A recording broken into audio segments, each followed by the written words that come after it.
بسم اللہ الرحمن الرحیم۔ حضرت علی رضی اللہ تعالیٰ عنہ کی بارگاہ میں دو آدمی پیش ہو کر کہنے لگے، ہے حضرت علی رضی اللہ تعالیٰ عنہ شیر خدا، ہم آپ سے سوال پوچھنا چاہتے ہیں۔ حضرت علی رضی اللہ تعالیٰ عنہ فرمانے لگے، پوچھو کیا پوچھنا چاہتے ہو؟ ان میں سے ایک آدمی کہنے لگا، اے مولا، میں یہ بات جاننا چاہتا ہوں کہ کون سے لوگ ہوتے ہیں جو عمر دراز پاتے ہیں، اور وہ کون سے لوگ ہیں جو جلد مر جاتے ہیں۔ دوسرا آدمی بولا، اے رضی اللہ تعالیٰ عنہ، میری بیوی اب مجھ سے پیار نہیں کرتی ہے، وہ مجھ سے نفرت کرتی ہے۔ مجھے کوئی ایسا عمل بتایا جائے جس پر میں عمل کروں اور میری بیوی مجھ سے پیار کرنے لگ جائے، میں ابھی اپنی بیوی کی نظروں میں عزت پا سکوں۔ حضرت علی رضی اللہ تعالیٰ عنہ نے پہلے بندے کے سوال کا جواب دیتے ہوئے فرمایا، دو طرح کے لوگوں کو جلد موت آ جاتی ہے۔ ان میں سے ایک اس طرح کے لوگ ہیں جو بہت ہی جلدی غصے میں آ جاتے ہیں، چھوٹی چھوٹی باتوں پر غصے ہو جاتے ہیں، چھوٹی چھوٹی باتوں پر غصہ کر کے بڑے بڑے نقصان میں مبتلا ہو جاتے ہیں۔ غصہ کرنے والے بندے اللہ تعالیٰ اور اس کے رسول صلی اللہ علیہ وآلہ وسلم کو ناپسند ہیں۔ جلدی غصہ کرنے والے کو کوئی بھی پسند نہیں کرتا۔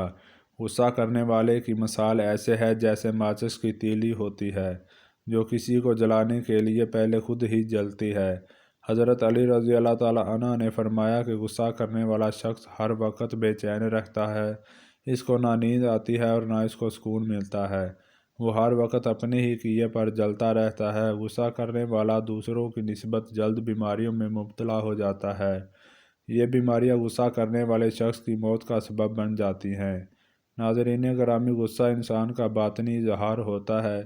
جب بھی کوئی بات انسان کی مزاج کے خلاف ہو جائے جو کہ انسان کو ناپسند گزرے، اس کو غصہ کہا جاتا ہے۔ غصہ کرنا ہر شخص کی فطرت کا لازمی حصہ ہوتا ہے، لیکن جب کوئی شخص حد سے زیادہ اپنے آپ کو غصے میں مبتلا کر لیتا ہے تو وہ آپے سے باہر ہو جاتا ہے۔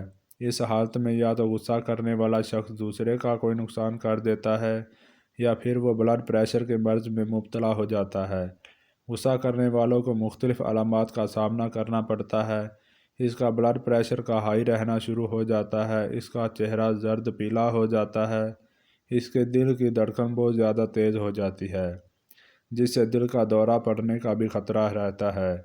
ایک بندہ نبی اکرم صلی اللہ علیہ وآلہ وسلم کی بارگاہ میں حاضر ہو کر کہنے لگا، اے اللہ کے نبی صلی اللہ علیہ وآلہ وسلم، مجھے کون سا عمل کرنا چاہیے کہ میں اللہ تعالیٰ کو راضی کر سکوں؟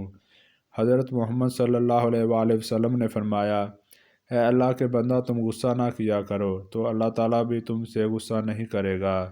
جو بندہ اپنی نظر کو نیچے نہیں رکھتا، ہر وقت ادھر ادھر دیکھتا رہتا ہے، اس کو موت جلد گھیر لیتی ہے۔ جو شخص دنیا دار ہوتا ہے، ہر وقت دنیا کے مال و دولت اور دنیا کی خواہشات اپنے دل میں لیے پھرتا ہے، ہر وقت اپنی خواہشات کو پورا کرنے میں لگا رہتا ہے، اس کو بھی موت جلد آ جاتی ہے۔ جو بندہ اپنے نفس کی خواہشات میں مبتلا رہتا ہے، اپنی جنسی خواہشات کو پورا کرنے کی کوشش میں لگا رہتا ہے، اس کے پیچھے موت لگ جاتی ہے۔ جب تک وہ بندے کی روح قبض نہیں کر لیتی تب تک موت پیچھا نہیں چھوڑتی۔ اپنی جنسی خواہشات کے پیچھے بھاگنے والے کو بھی موت جلدی آ جاتی ہے۔ حضرت عائشہ رضی اللہ تعالیٰ عنہ سے مروی ہے کہ میں نے رسول اکرم صلی اللہ علیہ وآلہ وسلم سے دریافت کیا، اے اللہ کے نبی صلی اللہ علیہ وآلہ وسلم، عورت اور مرد پر سب سے زیادہ کس کا حق ہے؟ اللہ تعالیٰ کے نبی صلی اللہ علیہ وآلہ وسلم نے فرمایا، اے عائشہ، عورت پر سب سے زیادہ حق اس کے خاوند کا ہے اور مرد پر سب سے پہلا حق اس کی ماں کا ہے۔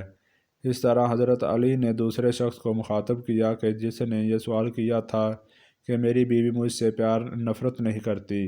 آپ نے اسے فرمانے لگے کہ اپنی بیوی کو جا کر یہ واقعہ بیان کرنا کہ ایک دفعہ ایک لڑکی نے آپ علیہ السلام سے استغفار کیا کہ شوہر کا بیوی پر کیا حق ہے، تو آپ صلی اللہ علیہ وآلہ وسلم نے فرمایا، بیوی پر شوہر کا حق اتنا بڑا ہے کہ اگر شوہر پر کوئی زخم ہو اور بیوی اسے چاٹ لے یا اس کے نتنوں سے پیپ یا خون بہہ نکلے اور وہ اسے چاٹ لے تب بھی وہ اس کا حق ادا نہیں کر سکتی۔ اس حدیث کو امام حاکم، علامہ منذری اور علامہ حسمی رحمہ اللہ علیہ نے صحیح کہا ہے۔ اس حدیث سے مقصود شوہر کے حقوق کی اہمیت بتلانا ہے۔ اس مضمون کی ایک اور روایت حضرت ابو ہریرہ رضی اللہ عنہ سے بھی مروی ہے۔ اس کو بھی علامہ منظری رحمہ اللہ نے حاکم کے حوالے سے صحیح کہا ہے۔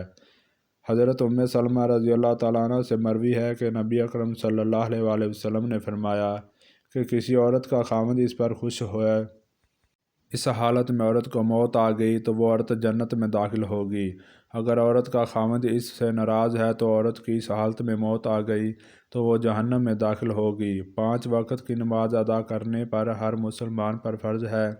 نبی اکرم صلی اللہ علیہ وآلہ وسلم کا فرمان ہے کہ اللہ تعالیٰ کا حکم ہے کہ اس وقت تک جنگ کرو جب تک لوگ اس بات کو تسلیم نہ کر لیں کہ اللہ تعالیٰ ہی ہر چیز پر قادر ہے، اس کے سوا کوئی عبادت کے لائق نہیں، وہی خالق و مالک ہے۔ حضرت محمد صلی اللہ علیہ وآلہ وسلم اللہ تعالیٰ کے نبی صلی اللہ علیہ وآلہ وسلم ہیں۔ جب وہ نماز کرنے لگ جائیں، زکوٰۃ دینا شروع ہو جائیں تو ایسے لوگوں کا جان و مالک محفوظ رہے گا۔ دل کے راز کا مالک تو اللہ تعالیٰ ہے۔ انسان کے دل کا ذمہ اللہ تعالیٰ پر چھوڑ دو۔ اللہ تعالیٰ سے دعا ہے کہ اللہ تعالیٰ ہم کو نیک کام کرنے کی توفیق عطا فرمائے، آمین۔